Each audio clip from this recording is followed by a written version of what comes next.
নমস্কার, আমি শুভ। আপনারা দেখছেন আমার ফেসবুক লাইভ। আমার ফেসবুক লাইভে যারা যারা দেখছেন তাদের সকলকে আমার প্রণাম। কি মনে পড়ছে আপনাদের 2019 সালের 8ই জুনের দিনটা? দিনটা ভোলা কি কখনোই সম্ভব? সন্দেশখালী নেজার থানার অন্তর্গত সেই রক্তক্ষয়ী বিকেল।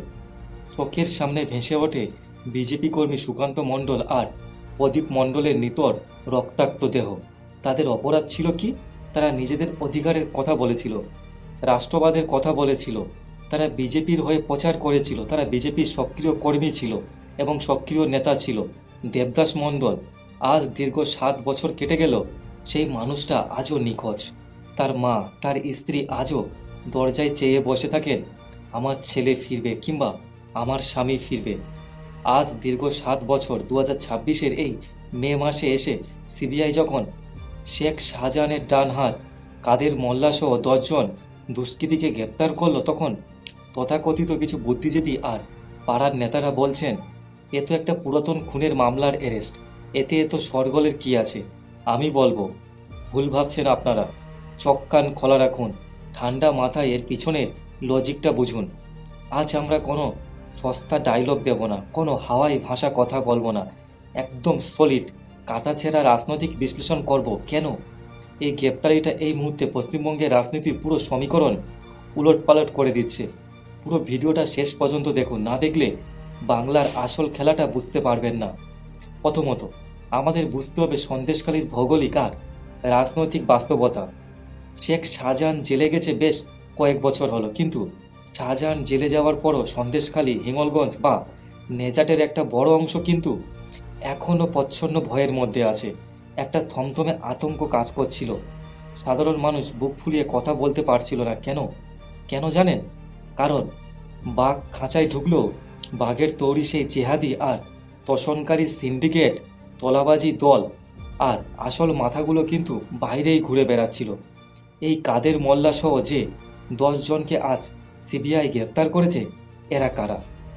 এরা কোনো সাধারণ ভদ্র মানুষ নয়, এরা হলো সভ্য সমাজের জঞ্জাল।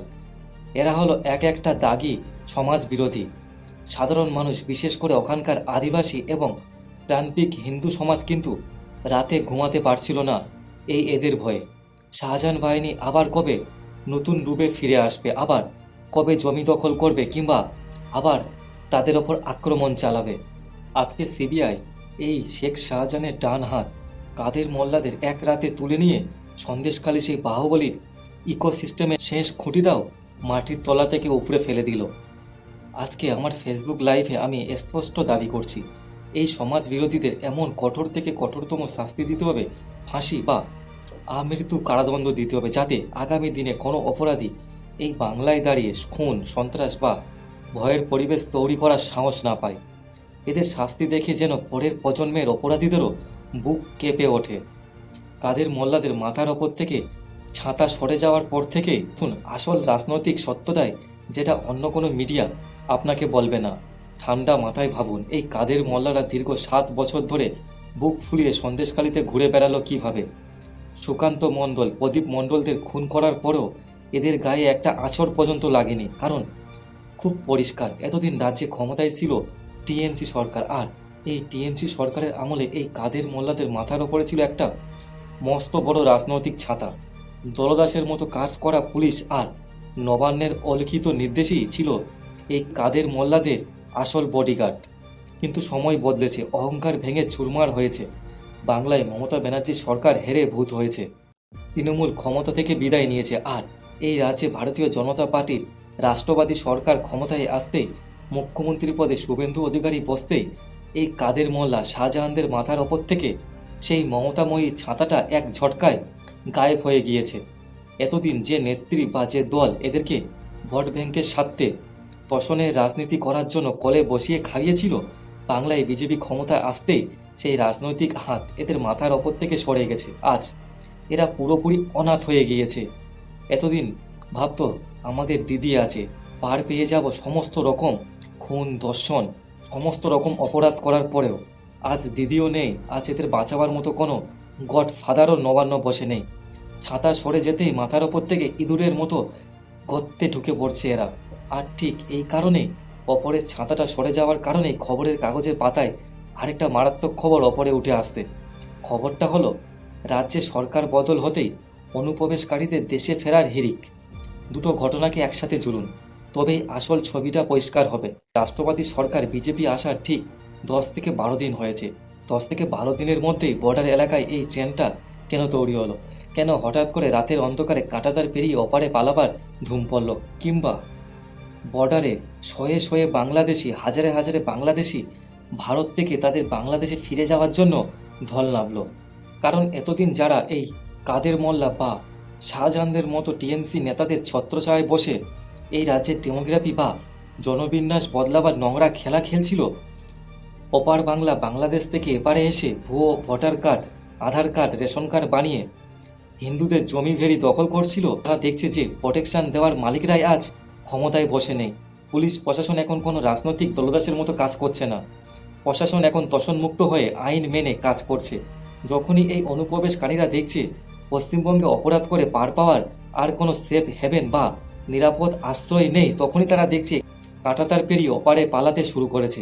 কাদের মোল্লা সহ এই 10 জন কুখ্যাত টিএমসি দুষ্কৃতীর গ্রেপ্তার এবং তোষণকারী ও দেশবিরোধী শক্তির কফিনে শেষ পেরেকটা পুঁতে দিল সিবিআই।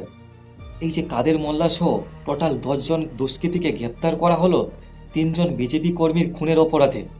এই তোষণকারী ও দেশবিরোধী শক্তির কফিনে শেষ পেরেকটা পুঁতে দিল পশ্চিমবঙ্গ সরকার। এখানে একটা মস্ত বড় প্রশ্ন উঠছে, যা আজ আমি আমার ফেসবুক লাইভে রাজ্যের মানুষের সামনে তুলে ধরব।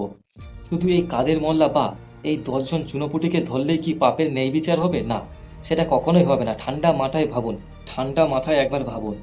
এই কাদের মোল্লারা তো একটা চুনোপুটি মাত্র। টিএমসি জমানায় কোন বড় টিএমসি নেতা এদের পিছনে বসে কলকাঠি নাড়ছিল? সেই বড় নেতার মাথার ওপর কোন প্রভাবশালী মন্ত্রী বা এমএলএর হাত রেখেছিল? কার নির্দেশে নেজাটি সুকান্ত মণ্ডল ও প্রদীপ মণ্ডলকে খুন করা হয়েছিল? সিবিআইকে সেই রাঘব বোয়ালকে খুঁজে বার করতে হবে। আর তার চেয়ে বড় অপরাধী কারা জানেন? সেই সময়ের প্রশাসনের একদল মেরুদণ্ডহীন আধিকারিক আর খাকি উর্দির কিছু দালাল পুলিশ, যাদের কাজ ছিল সাধারণ মানুষকে সিকিউরিটি দেওয়া। তারা এই শাহজাহান আর কাদের মোল্লাদের কলে বসিয়ে খাইয়েছে, প্রোটেকশন দিয়েছে আর বিজেপি কর্মীদের খুনের ফাইল ধামাচাপা দিয়ে রেখেছিল। আজ শুধু আমি এই 10 জন সমাজ বিরোধী নয়, এদের পিছনে থাকা টিএমসির সেই সময়ের নেতা, মন্ত্রী এবং সেই পুলিশ আধিকারিকরা যারা এদেরকে সাহায্য করেছিল, অস্ত্র জুগিয়েছিল বা চোখ বন্ধ করে রেখেছিল, তাদের প্রত্যেককে তদন্তের আওতায় এনে বিচারে কাঠগড়ায় দাঁড় করাতে হবে। খাঁকি উর্দির আড়ালে থাকা সেই চোর ডাকাতদেরও টেনে হিঁচড়ে জেলে পড়তে হবে, তবেই সুকান্ত মণ্ডল ও প্রদীপ মণ্ডলের আত্মা শান্তি পাবে। এই বাংলা কোনো চোর ডাকাত বা গুন্ডাদের জমি নয়, কিংবা এই বাংলা কোনো জেহাদিদের জমি নয়। এই বাংলা ডক্টর শ্যামাপ্রসাদ মুখার্জির বাংলা, এই বাংলার বীর সনাতনীদের বাংলা। এখানে সনাতনীদের রক্ত ঝরিয়ে সাধারণ মানুষের জমি কেড়ে নিয়ে ক্ষমতা আর গুন্ডামির জোরে যারা চিরকাল রাজত্ব করার স্বপ্ন দেখেছিল, আজ আইন আর ভগবানের মার একসাথে তাদের ওপর পড়তে শুরু করেছে। সুকান্ত মণ্ডল, প্রদীপ মণ্ডল আর দেবদাস মণ্ডলের পরিবারের চোখের জলের প্রতিটা ফোঁটার হিসাব সিবিআই এবার কড়াই গন্ডায় বুঝে নেবে। আইন নিজের কাজ করছে আর বাংলার মাটি নিজের কলঙ্ক ধুয়ে সাফ করছে।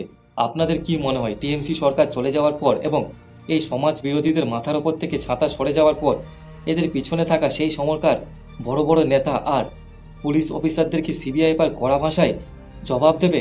তাদের কি হেফাজতে নেওয়া উচিত হবে? আপনাদের কি রায়? কোনো রকম ভয় না পেয়ে নিচে কমেন্টে বক্সে আপনার মতামত জানান। ভিডিওটা যদি আপনার ইনফরমেশন মনে হয় এই সত্যিটা সবার জানা উচিত, তবে প্রচুর পরিমাণে শেয়ার করবেন। আর এই রকম আপসীন খাঁটি খবর সবার আগে পেতে আমাদের ফেসবুক পেজটা, কিংবা আপনি যদি আমাদের ইউটিউব চ্যানেল থেকে ভিডিওটা দেখে থাকেন, তাহলে আমাদের চ্যানেলটা সাবস্ক্রাইব করে আমাদের পাশে থাকবেন। আজ এই পর্যন্তই। সবাই ভালো থাকবেন, সাবধানে থাকবেন।